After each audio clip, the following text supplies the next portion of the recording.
Welcome, ladies and gentlemen, to a very special event. Very. Today we're bringing you the top 10 worst directors according to ShitFlix. Now, this is just our opinion, so... We're right. Obviously. At number 10, Roland Emmerich. The man who has destroyed New York more times than we can count. At number 9, M. Night Shyamalan. God knows he was good, but then he made the happening. At number 8, James Nguyen? Nguyen? The maker of the worst Birds ripoff ever. At number 7, Michael Bay. The man who says that a movie can be fixed by an explosion. At number 6, Tyler Perry. Because we're not the target demographic. At number 5, Tommy Wiseau. The Room, nay I say more. At number 4, Friedberg and Seltzer. For destroying the parody genre. At number 3, Uwe Boll. The man who makes a career out of bad movies and he knows it. At number 2, Ulli Lommel. The horror film director who doesn't like watching horror films. And the number 1 worst director of all time, Mr. Creepo. The Sandy Hook Lingerie Party Massacre. Alright, look, I'm going to be frank with you here. When we were making this list, we wanted it to be Ulli Lommel at the top. Because makes sense with the joke. We watched one of his movies today, obviously. Mm-hmm. We remembered Sandy Hook, and it just didn't seem right. It's still the worst movie we've done for the show. We had to put Mr. Creepo at the top. Yeah. So, sorry about the joke being a little bit off, but there you go. So, The Tomb. The Tomb! H.P. Lovecraft's The Tomb. We're dealing with another Lovecraft story here. Yes. Now, if you remember, the last Lovecraft film we watched didn't have a lot to do with Lovecraft. This film? Doesn't either. About the same amount. Yeah. Mentions it a couple times. In passing about it. Quotes the story. That's exactly what the last film did as well. Yeah. I think, what was it? In Search of Lovecraft was the last one. Yeah. Okay. Another thing with Lovecraft in the title with nothing to do with him. Obviously. Yeah. Only, this movie, as opposed to that movie, is made by an internationally known horrible director. Ulli Lommel. What is with the fucking Germans? I don't, like, bye-bye all of our German views. Ulli Lommel, Uwe Boll, Roland Emmerich. What are with the Germans? Andreas Schnass almost made it onto the list here. Well, why don't you describe Ulli Lommel for the people who do not know? Ulli Lommel is a guy who got his start making movies with Andy Warhol. Now, anybody who knows me knows that I fucking hate Andy Warhol's movies. Having said that, the Andy Warhol Foundation has done a lot for artists and whatnot, and I won't discredit that. Ulli Lommel, however, has made a career of making horrible movies. They're shot on shittios, as Brad Jones would call it. Problem is, he won't fucking stop. It's the same problem Uwe Boll has. The only difference is, Uwe Boll makes these movies for millions of dollars, so at least it's tolerable to the degree of its technical achievement. Because it's like on film, or something that looks close to it. Ulli Lommel is the poor man's Uwe Boll. Which is not something you want to have. No, not at all. So, when we came across The Tomb... Oh, well, how about this? Now The Tomb. I'm going to give you a little plot here. Alright. The original short story revolves around a man named, what was his name? Jervis... I can't remember his last name. Yes, his last name's escaping me. But Jervis is his first name. Jervis or Jarvis, I can't remember which. He explores this house in a mausoleum, and turns out his grave was already in the mausoleum of the Hyde family, and he burned down in a house. It's a very mindfucky story, but it's classic H.P. Lovecraft. In fact, it is the first story H.P. Lovecraft wrote as an adult that he got published. It's a big deal. That's a big deal. And also, you know, I'm a fan of H.P. Lovecraft. I mean, I'm looking forward to Pacific Rim actually coming out just because it's done by Del Toro. Other than that, it looked pretty stupid. But at the same time... Pacific Rim mentioned because of big monsters, not because of... Yeah, it's like... But at the same time, I mean, like, well, Pacific Rim is based off of an H.P. Lovecraft story. But H.P. Lovecraft is, like, the guy to go to when it comes down to sci-fi. Right. So with that premise... Let's think about this amazing Ulli Lommel film. All right, 1 minute on the clock. Here we go. So it begins not with a man named Jervis, not near a mausoleum, not near a burning house. No, it begins with a man and a woman. I don't care for their names. One's Billy. I know that. They wake up in plastic wrap. They wake up in plastic wrap and they're in the basement of some house. And then the serial killer goes straight up Saw and says, "You will die here unless you say my name," or something like that. I don't even know what the whole... And so people start dying left and right, and they keep on saying, 8 nails, who fails? Because there are 8 nails in their coffins, and they keep on burying their dead. And look, okay, there is no fucking plot to this fucking movie. It's just Saw if every little bit about tension in Saw was taken out. It is just basically the Saw sequels. It's... without the body horror either. Yeah. So it's just straight up annoying and plot done. I don't even need a minute. Oh my god. I mean... It starts following the Saw formula almost exactly. They have a TV with a puppet and whatever. Yeah, and then a puppet comes and delivers messages. Not even a puppet, like crappy Halloween. I think they props. just took up like those mechanical walking dogs and just dressed them up. That's what they did. Now they know. Okay, well, it's like the Toy Story version of Saw. Let's start with I guess characters, because that's going to take all 10 characters? Seconds. God. Well, I don't remember a solitary person's name in this. There is the girl. There is the guy. There are the random people who come in. And this isn't the road, so it doesn't work that way.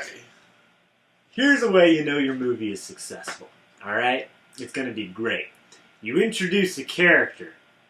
That character is there to further the plot, but they die before they further the plot. Doing great, movie.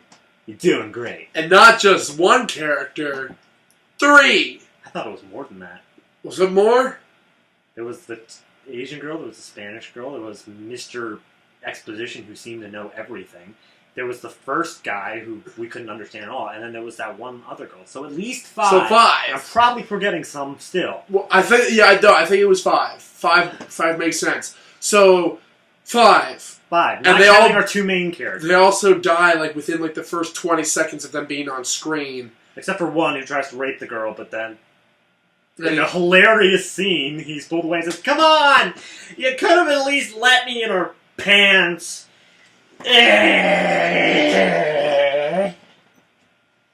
We can't make this shit up. I mean, like, it mind boggles. See, the thing is with me, like with Ulli Lommel, he's known like for taking stories ripped from headlines and making movies into them, like the DC Sniper with Ken Foree, or the Black Dahlia and whatnot. The fucking Zodiac Killer, which has nothing to do with the Zodiac Killer. Yeah, and you would think after how many decades that this guy has been working? I think 3, 4, maybe. Alright. So, characters. Alright, I'm really holding back here for a sec. I'm just going to say to the camera here, I hate Ulli Lommel. And not necessarily saying I hate the guy personally. I hate all of the work he has done that I have seen. This is the most recent of the line of travesties that Ulli Lommel has been able to show the world. But Matt, film is subjective. I know film is subjective, but there's a fucking limit.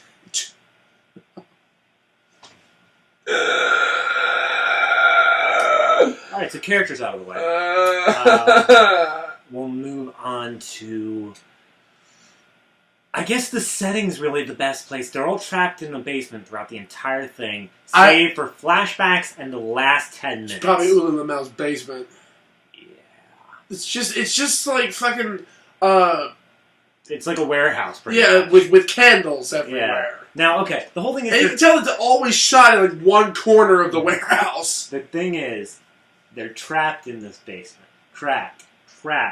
The reason we say trapped is because we're pretty sure they don't ever try to get out. They're given hammers, they're given axes, they are given so much. The roof is made out of wood that you can see through. And there's shelves everywhere, so it's not like they couldn't reach. They climb up on a shelf and they go, axe, freedom. You know, the movie The Killing Room wasn't exactly the greatest movie in the world, but they were smart enough to know exactly to try to escape.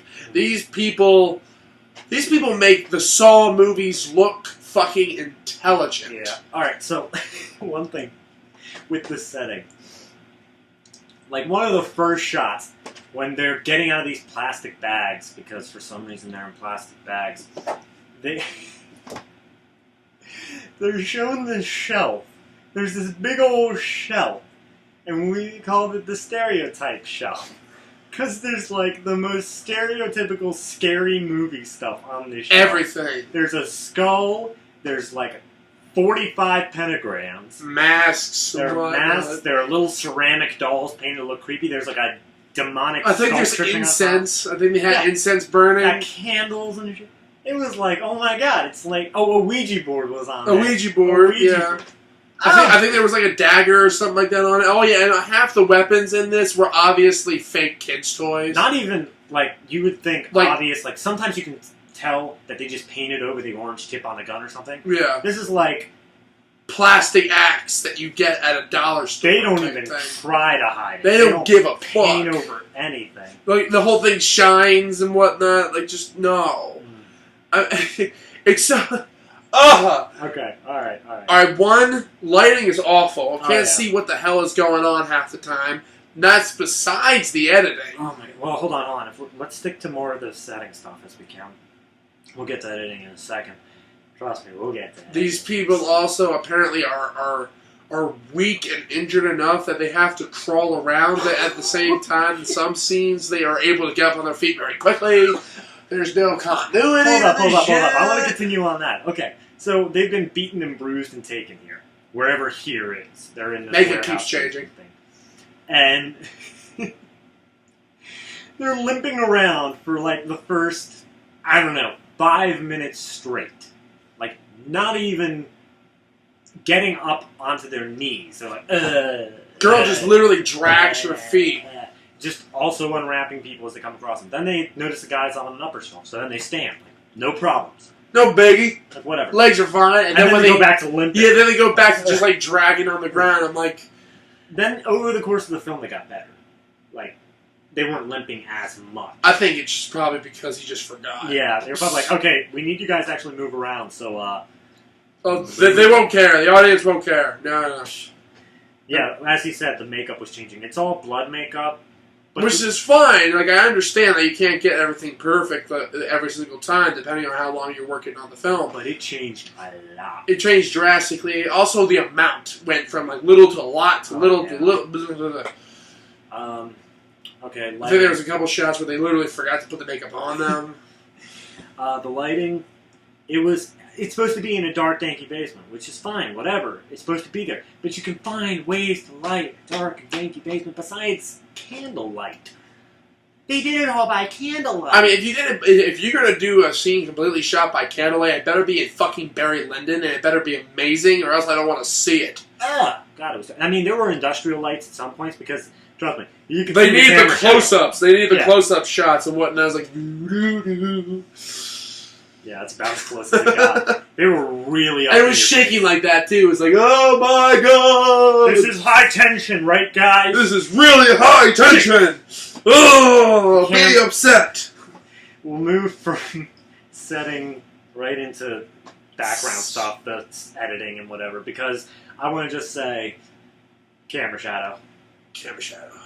All the time camera shadow. Like, some shots they purposely were like, okay. Dude, even Sandy Hook didn't really give that many camera shadows. Oh yeah, no, this one, just because it's candlelit or industrial lit, whichever one for the particular shot, and there's like a light shining directly behind the cameraman onto this guy's shoulder in at least 5 shots.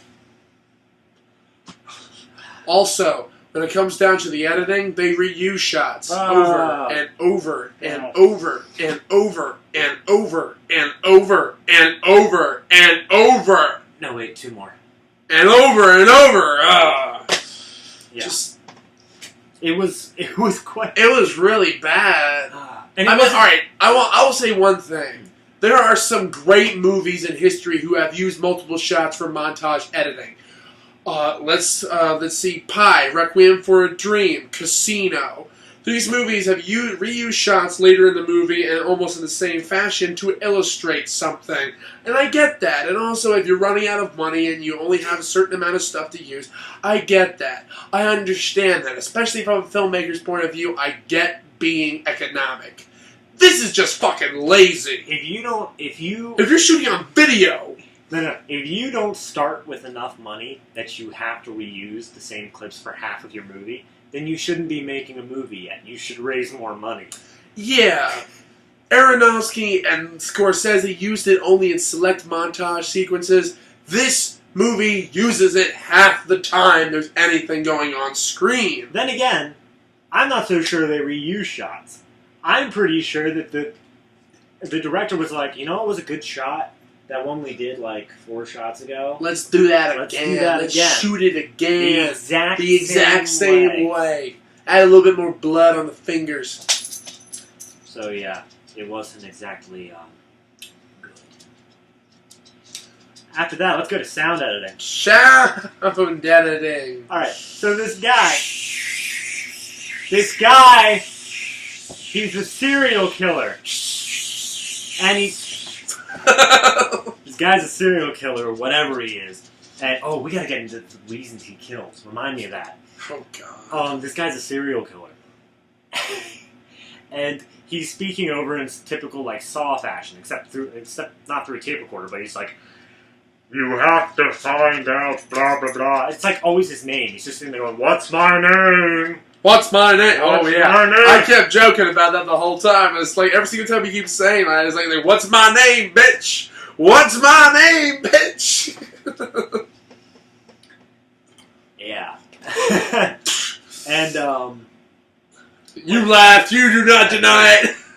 It's so hard to take this movie seriously. There's not a single solitary incident. Like, as soon as the opening credits started rolling, I'm like, yeah, he knew he picked a good one. Ulli Lommel, this is one of his worst. So when it came when it came down to sound editing, he's sitting there speaking over this microphone, but he's speaking pitch shifted. So he's nice and deep and gravelly. And the music is playing at the same tones as him. In reverse. And people are just talking, going, what are you doing, you asshole? Let us out of... What's the point of all this? Rabble, rabble, rabble! Needless to say, it's a little bit hard to understand people at times. Just a little. Just a little. I mean, it's not like Paintball where, like, literally everybody was at the same level and, like, there was no focus done to the editing. There was no focus on this editing because there was nothing to be focused upon. Yeah. Also, half the time people were talking, either A, they were done in a way that we didn't give a shit. Or they were talking too damn quietly. Tell me about your backstory, miss. Okay. Might I ask you to speak up a little bit because I can't fucking understand you! Waka waka. Like, that might as well have been the dialogue, because none of the story makes sense at all. And one, it has nothing to do with Lovecraft. No. They quote him. They quote him! Oh my god. But the story itself would make Lovecraft turn in his grave. Okay, so apparently, one of the guys, the one guy, Billy happens to read Lovecraft. So he knows that the boyfriends or significant others of some of these girls that they're mentioning, they happen to be Lovecraft characters. How weird is that? And there's the boyfriend of the girlfriend that he stole from the boyfriend used to read H.P. Lovecraft, thus it must be him! Obviously, it must be Lovecraft. Yeah. You see, the female character doesn't read Lovecraft, so... You know everything there is about Lovecraft, because he knows a couple titles. Yeah, all he does is ever mention... Say, you must know everything about Lovecraft. This must be your doing! Dude, like, have you ever seen a Lovecraft reader that's like that thick? No one knows everything about Lovecraft, okay? No one would have the patience to learn everything about Lovecraft. I read through the entire summary just so I could give you that thing about Jervis. I read through... like I said, it's mindfucking. I had no idea what was going on, and I read the simplified version of it. Yeah, the most watered down plot, and still at the same time, like, what the fuck was happening? What? Had nothing to do with Lovecraft. Alright, one thing I really want to tell you about. As we said, this is very Saw-like. It's very Saw-like. And in Saw, he kills the people to teach a moral. It opens the same way, too. He kills the people to teach them a moral. Like... You're a bad person, so you get punished, and then I'll let you go if you take the punishment. Kind of like that. Okay.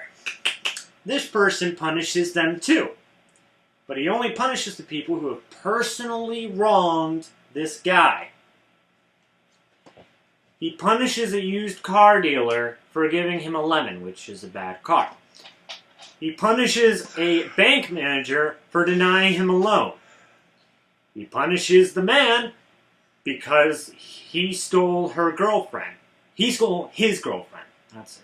But obviously, they just broke up, and he just can't take rejection very well. There's only one person in this who deserved to die, who deserved to be in there, and it was the main girl who ended up in her childhood trapping this guy in a coffin in a supposedly haunted house. And nailing it shut. Nailing it shut. The only reason he escaped was because workers heard him screaming.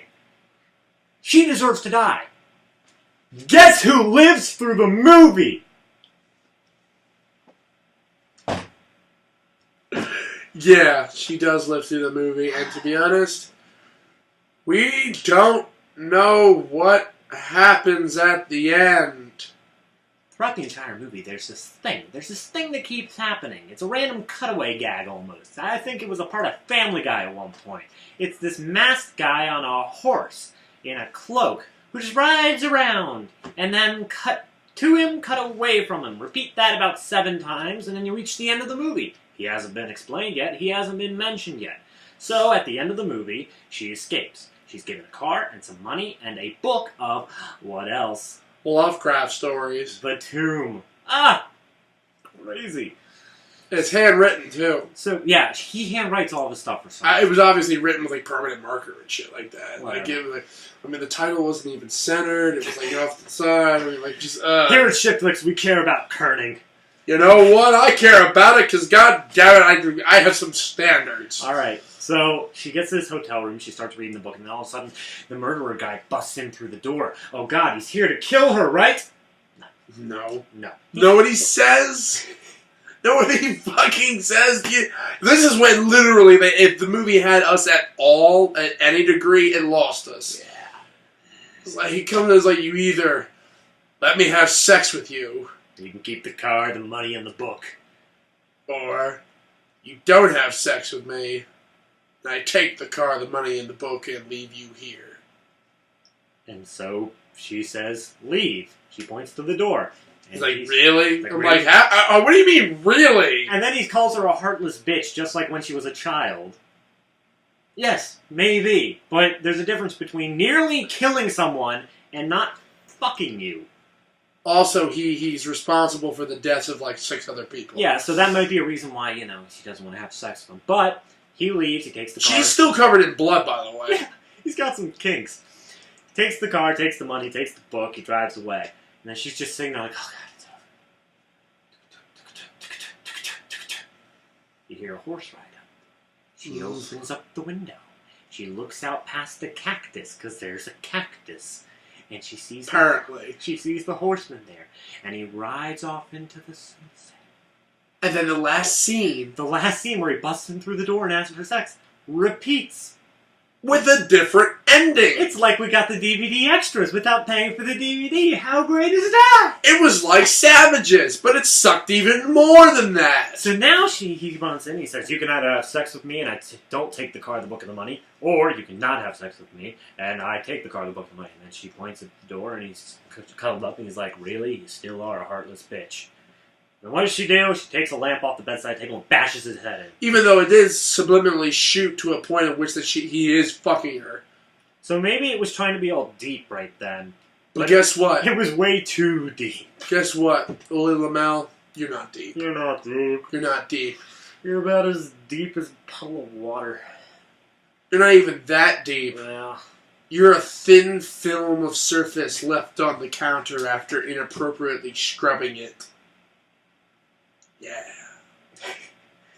You like that symbolism. Alright, besides that, there's not a lot more Final thoughts? Final thoughts? Alright, don't fucking watch this movie. It's not even worth your time to even... Seriously. Like, it's not even a bad movie to make fun of. You look back a few reviews ago, I've said something along the lines of, like, I tried to find that one person who would be able to take something out of this. Nothing. Not a damn person could get anything out of this movie besides hatred and confusion. This is one of the far lower quality films we've seen for the show. Below, it's not as bad as Sandy Hook. Nothing we've seen so far has been as bad as Sandy Hook. Is it worse than Taint Light? This is a strong question because actually I think it's almost equal. It's very close to equal. But I still think Taint Light is a bit worse. The problem is Taint Light was trying to be funny and it failed. This movie was trying to be scary and it became boring. Funny. Well, the thing is that one of the alright, an unfunny comedy and a boring horror film. Those are the worst of the genre. And that's what we've got. So I have to actually say that Taint Light and The Tomb are tied for second place here. Bravo to them. Anyway, your final thoughts. My final thoughts. Your final thoughts. Yeah. This movie is just, it's not worth watching at all. It's one of Ulli Lommel's worst films, but some of his movies, for lack of it, they're fun to make fun of. This movie is just exhausting. And the only reason I would say you should watch it is because there's tons of things we couldn't even get to in this review. Not even close. Just every scene, everything, there was a problem with it. If we didn't have a restricting for a relative time limit on here, we would go well beyond the length of the movie. We'd go over an hour and 20 minutes just trying to describe what in the world was going on. We would go scene by scene and just see how many horribly wrong things are in this film. So I say if you just want to be flabbergasted and annoyed, then if you want to find something to make you pissed off, this is a great example. Mm-hmm. This and Taint Light. Yeah. Okay. So I think that's a... Yeah. Let's see. You see that? I paid my bill. Matt, what's going on? Matt, I'm scared. It's dark. Matt? Oh God, what's that noise? Matt, where are we? It's my living room. Matt, there's no way out of here, man. There's a door right here. Oh God. Oh God, this is where I die. The door's unlocked. This is it. The walls are closing in. I'm getting something to drink. 8 nails, who fails? 8 nails, who fails? 8 nails, who fails? 8 nails, who fails? 8 nails, who fails? 8 nails, who fails? 8 nails, who fails?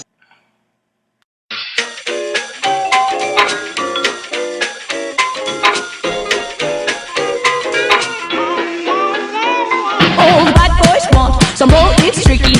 And girls enjoy, they feel so lucky. Loving it, quits running out that door.